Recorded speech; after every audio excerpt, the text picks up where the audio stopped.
Salut les zouzes et bienvenue sur Zouzeman Comics, la chaîne dédiée à l'univers du comics sous toutes ses formes. J'espère que vous allez bien. De mon côté, ça va très bien, mon voisin a fini ses travaux et je vais donc pouvoir reprendre les vidéos classiques avec un peu plus de fond sans être dérangé, soit par le marteau-piqueur, soit par la perceuse, voire par les cris de jouissance de la voisine. Mais enfin bref, en tout cas, ça va être bien mieux. D'un autre côté, ça m'a quand même permis de faire quelques lives avec vous et je dois dire que j'ai vraiment trouvé ça super sympa d'échanger. En tout cas, j'espère que ça vous a plu aussi et qu'on remettra ça assez rapidement. Mais on se retrouve aujourd'hui pour une vidéo spéciale avec l'interview d'un artiste que j'affectionne beaucoup. Il a été reçu dans le cadre des 20 ans de la boutique des Fictionautes, un comics shop de Nice que je ne peux que vous conseiller, tant son patron et l'équipe fournissent un travail de passionné, que ce soit dans l'accueil et les conseils. L'événement était également co-organisé par Diable Blanc Comics, un shop en ligne spécialisé en comics d'occasion et goodies sur lequel je vous conseille d'aller si vous voulez trouver des comics un peu vintage et autres raretés. Le lien est dans la description. À cette occasion, chez les Fictionautes, si vous aviez atteint certains paliers, vous pouviez repartir avec des prints, des grab bags surprises VO et VF. Moi par exemple, j'ai eu les dossiers noirs d'Alan Moore sur la Ligue des Gentlemen extraordinaires. Et surtout, une fois atteint 100 € d'achat, vous aviez droit à un sketch de l'artiste. Bien entendu, vous pouviez également demander diverses commissions ou encore acquérir quelques planches originales. Mais revenons à l'artiste, invité pour cet événement tout de suite après le générique.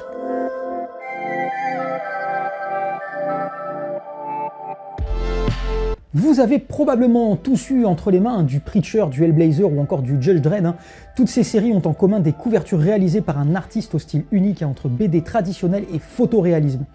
Un style particulier capable de vous raconter une histoire à partir de simples couvertures vivantes qui mettent généralement en avant un gros plan d'un personnage de la série, dans le regard duquel vous pouviez déjà lire les intentions ou les émotions.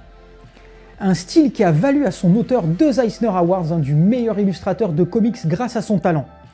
Cet artiste n'est autre que Fabry, illustrateur britannique né en 1961 et qui n'a rien perdu du style ni de l'attitude punk rock qui le caractérise depuis son premier comic book autoproduit alors qu'il était étudiant, jusqu'à son travail chez DC en passant par les illustrations d'albums de groupes de rock ou metal, son travail chez 2000 AD ou même chez Marvel avec son Thor. Il a travaillé avec les plus grands, Garcenis bien sûr, avec qui il travaillera sur Preacher, Kevin, The Authority, ou encore Hellblazer, mais aussi avec Pat Mills sur Slaine, Neil Gaiman sur Sandman ou encore Neverwhere, et même John Layman avec Predator versus Judge Dredd versus Aliens, Splice and Dice. Bref, un artiste dont le talent n'est plus à démontrer même s'il est sorti des canaux de distribution classiques ces dernières années. Mais assez parlé, on se retrouve tout de suite après l'interview de cet homme drôle et charmant qui vous régalera, je l'espère, avec ses anecdotes. So, hi Glenn. It's a real pleasure to spend some time with you again, with you here at Les Fictionautes à Nice. So, would you please introduce yourself for those who don't know you? Okay. The camera. Yeah. Yep, my name is Glenn Fabry. I'm a comic strip artist. I've been working for England, America, France, Germany, all sorts of different people all over the world for about 43 years. And 2 times I won the Eisner Award for Best Comic Strip Artist. That's like Best Comic Strip Artist in the world, officially. Twice. So, when and how did you know that you would be an artist? You can talk, Yeah, okay. Well, when I was little, I fell ill and had to be taken to hospital. And 2 things happened. I'd seen Ben-Hur, the long 1960s film starring Charlton Heston, and that kind of impressed me when I was little. And then also, when I was at hospital, my mum and dad would bring me comics like the Beano and the Dandy, which are like a sort of very cartoony children's comics, which I kind of read. And I could read when I was sort of quite young, so it only take me about like an hour or so to go through all these comics that they bought me. And then I got bored, so I thought, I'll try drawing my own comics. And I've done this little picture of a soldier from Ben-Hur, and everybody was saying to me, well, that's quite good. oh, you might be good at drawing. Why don't you try some more of it? So I did.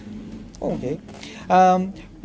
So you said that your first comic book as a reader was the Dandy. Sorry? It was the first comic book as you read, your first comic book as a reader. Oh, right, yeah, the Dandy or the Beano, sort of stuff like that. There was also one called Look and Learn, which was more of an educational thing. That parents would buy their children. It was very much like oh, you've been to school, here's a comic book. Here's more school. But it was actually really beautifully illustrated by a number of, sort of fantastic artists. And how did you learn how to draw? Did you attend some art school? I went to art college when I was 16.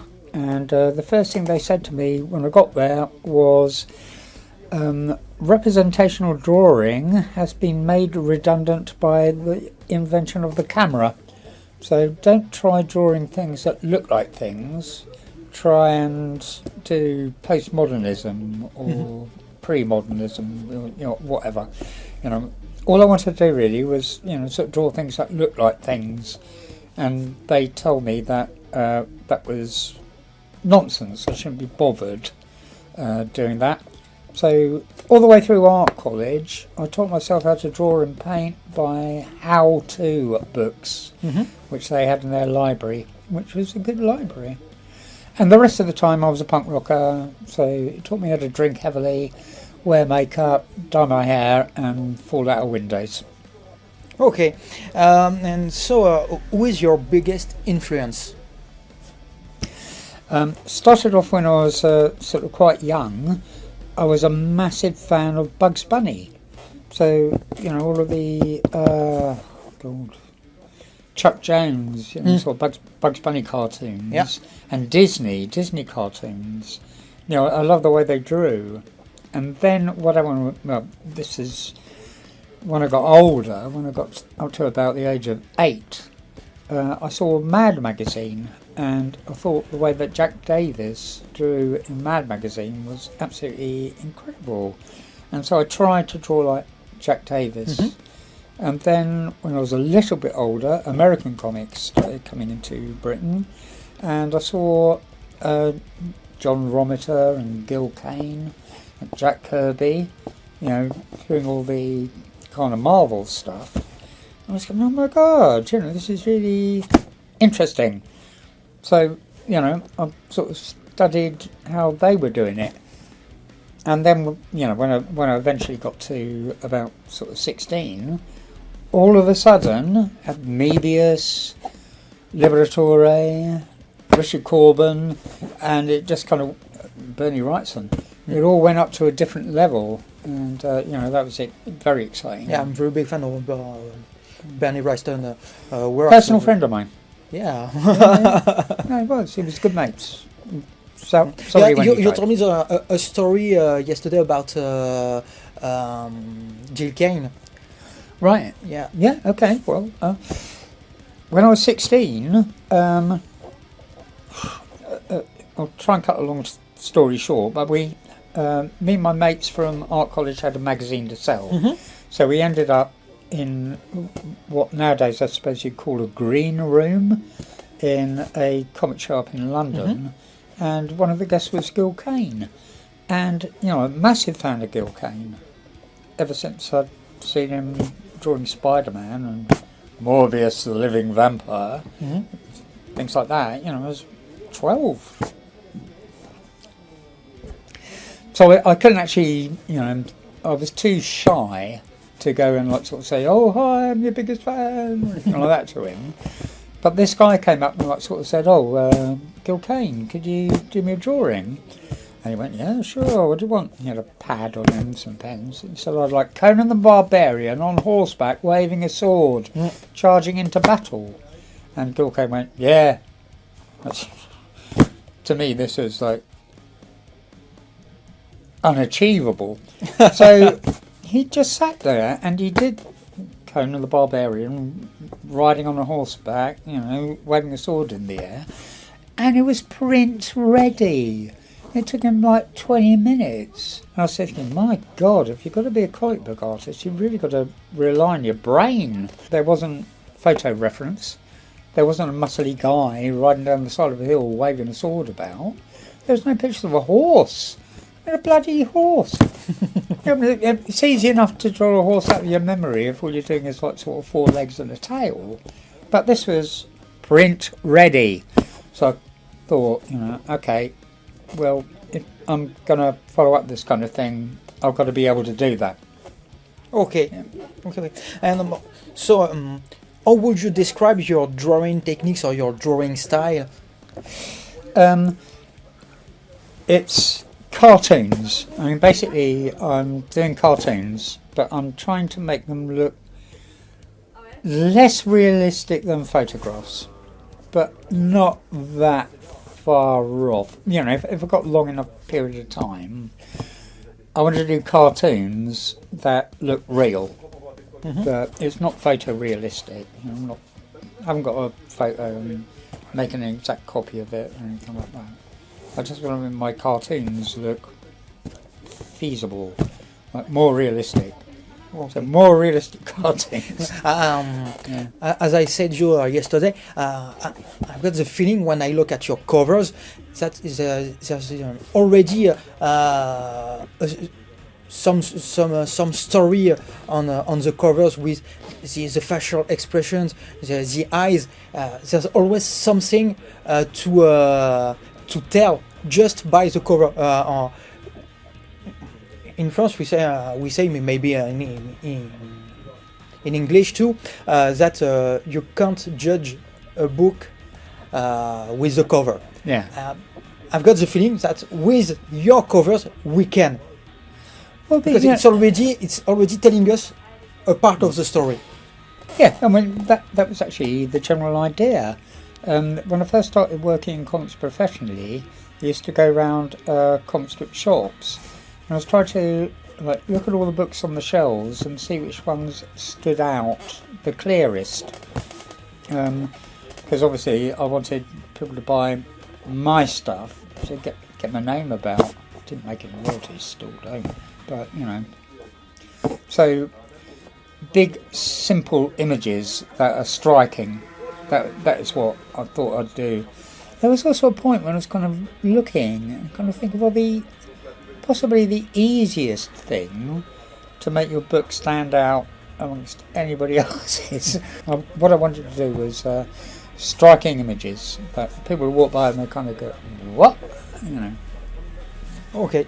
And so how do you build your storytelling? Comparing with your covers. Well, you get paid more by covers, and sort of telling stories takes longer. I started off doing interiors in comics, so that, I was basically a comic strip artist, tell stories and all this kind of thing. And what I got the most out of was basically these characters are imaginary, and it's like after a while, after drawing them for a year or so, they become alive to you, and you can tell if you've done a bad drawing of them or a good one because they don't look exactly like they're supposed to, even though they don't exist. It's kind of, when I was doing Slaine for 2000 AD, there were these kind of points where I said, yeah, that's nearly him, but it's not quite him. I'd try and find a way to make him more look like I could see him in my mind. And the same thing went with, John Constantine and, Preacher, people from Preacher. And, stuff I've done with Neil Gaiman as well, So there's a kind of point where you go, yeah, hang on a minute. You're kind of drawing, and say, no, that's not quite them. Almost as if you're doing a caricature or sort of something like that. Okay, and how did you get into the comics industry? I went to art college and I was studying illustration, and I did a foundation course. So you go along and they teach you the basics of what you're expected to do as an artist. And then the second, that went on for a year. Then the second course went on for 4 years, and that was more about how to be a commercial artist, like an illustrator, or, sort of work for magazines or cookbooks or whatever it was. Yes, there's a lot of artists who started with commercial jobs. It's a story told. yeah, sure. I mean, I've had to do sort of things for radiators. So doing drawings of different radiators because they didn't have photographs, or the radiators were so shit they wanted a drawing that sort of made them look prettier. But anyway, that was all sort of that kind of stuff. But one of the people on my course was a guy called Steve Brown, and he was in a pub band. The drummer in his pub band worked at the printers, and Steve was a fan of comics, and I was a fan of comics, and we got talking. For our end of course project, we thought the idea would be let's actually print up a comic book. So we'll have like sort of 500 issues of an actual printed thing to show the teachers, and sort of say that's our idea about what it means to be a commercial artist, etc. So Steve's mate Kevin used to stay behind at the printer's shop and run off sort of copies of this comic book, which we wrote and we drew, and a couple of other sort of friends of ours got involved in it, and we had 500 issues of it to show the tutor at the end of the course, for which we got a pass. He wasn't impressed at all, but we had 500 comics left over. So it wasn't like conventions like they are at the moment, but it was comic strip markets. So you go up to London and there'd be big halls with people selling loads and loads of comics. So me and my friends would hang around the front door before people went in to buy Detective Stories #1. First time Batman. That would cost them £1 million. So obviously they didn't, or whatever. Fantastic Four #98. They go in, but before they got through the door, we'd be there going, "Here you go, mate. It's a British comic, only 50p. Buy a copy." Because we needed to get rid of them. We had no money. And just like you sell CDs at the end of concerts to the people to make you renowned by and to hope that someone will talk about you to a friend who will talk about you to a friend. That kind of thing. Well, it worked really well for Viz. Didn't well. I don't know if you've heard of Viz, but that's the kind of thing that made it work for them. Not for us so much, but the weird thing about it was that people who were well known in comic strips picked up copies of this fanzine and showed it around each other, and it took about a year or so, but eventually ended up sort of working for 2000 AD, drawing Slaine, the Celtic warrior, for Pat Mills. Okay, and so what does it look like to work for Marvel or DC Comics comparing to 2000 AD? Well, they got a lot more money, and they did have. I mean, I don't know where they've gone now, but they had a lot bigger building.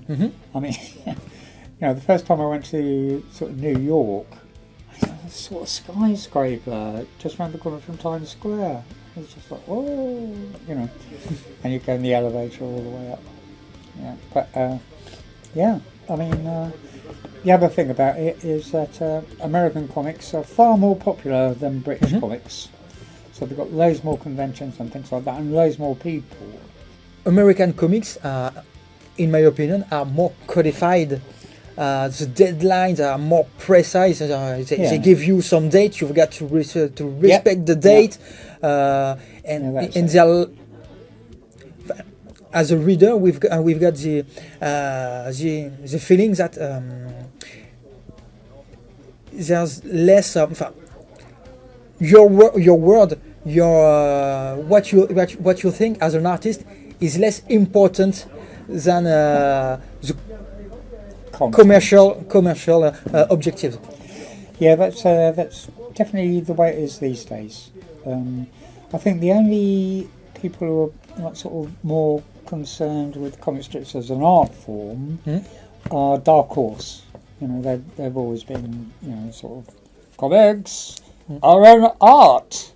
You know, whereas, you know, sort of Marvel and DC and it's a business. Yeah, exactly. You know, got things to sell. You know, get it ready, put it in the stalls, give us your dosh. You know. Okay.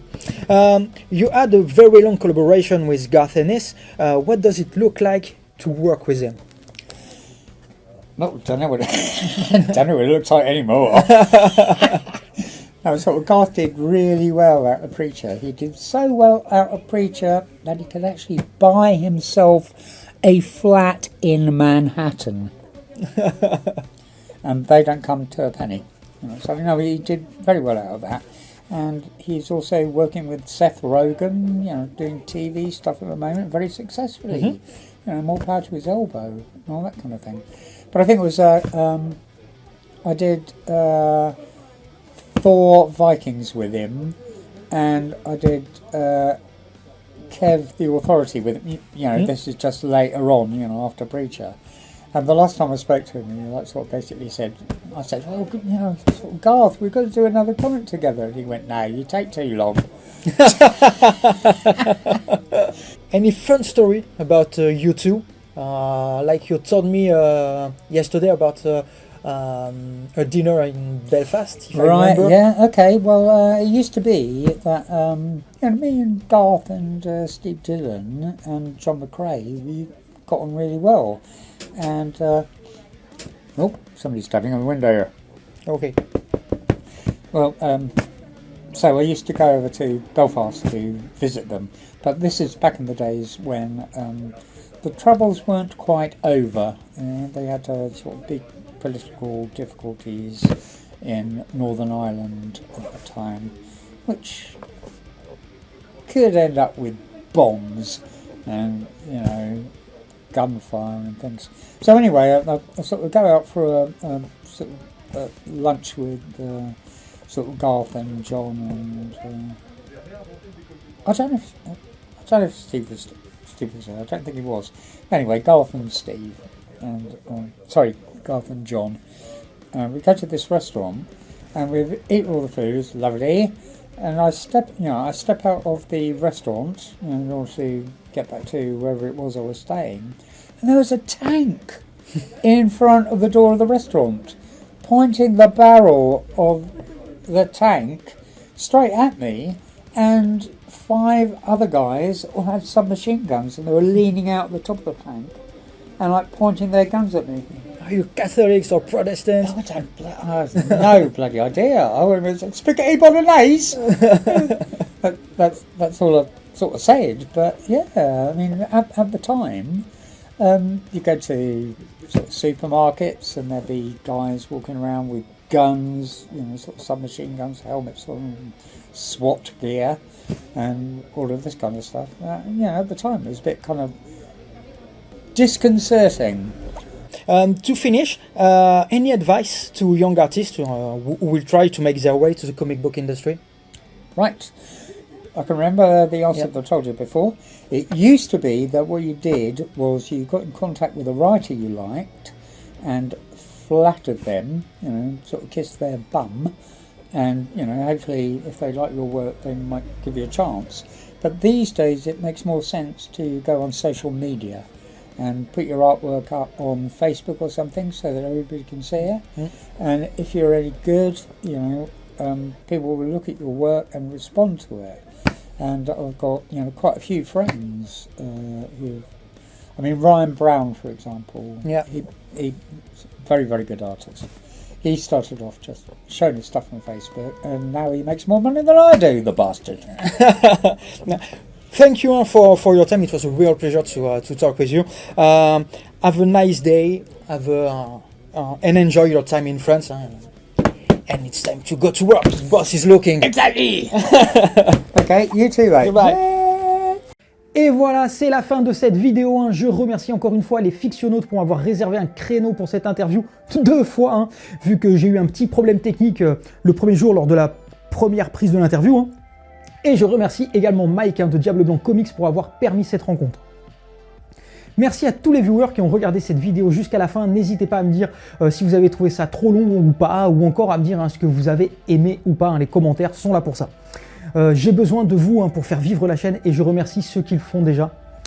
Mais il est vraiment très important de partager les vidéos ou les posts Twitter et Instagram afin que ce foutu algorithme de YouTube mette en avant mes vidéos et que la chaîne puisse grandir, car je fais la majorité de ma promo en solo, même si j'ai quelques copains qui me font un peu de pub, vous vous reconnaîtrez, cœur sur vous. Voilà. Alors abonnez-vous et surtout n'oubliez pas d'activer la petite cloche, likez et partagez un max. N'hésitez pas à me suivre aussi sur Instagram puisque j'y diffuse des reviews exclusives sur mes lectures.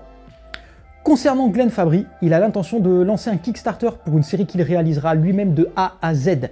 Cover, scénario, dessin, couleur et ancrage, enfin je compte sur vous pour lui donner de la force dès que la campagne est en ligne.